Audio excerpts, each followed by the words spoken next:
কেমন আছো বন্যা?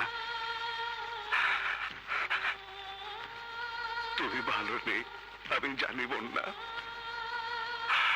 আরে তোমার ভালো না থাকার জন্য দায়ী আমি সেদিন তোমাকে ওই পশুদের হাত থেকে বাঁচাতে ব্যর্থ হয়েছিলাম বন্যা। আমাকে তুমি ক্ষমা করে দাও প্লিজ বন্যা, আমাকে তুমি ক্ষমা করে দাও। একটা আবার কথা বলো বন্যা, আবার আবার তোমার সুন্দর মুখের হাসি দিয়ে দূর করে দাও আমার সব কষ্ট। একবার হাসো বন্যা, বন্যা একবার হাসো বন্যা, বন্যা একবার কথা বলো বন্যা, একবার হাসো একবার কথা বলো বন্যা প্লিজ। বন্যা কথা বলো, বন্যা তুমি কথা বলো বন্যা প্লিজ।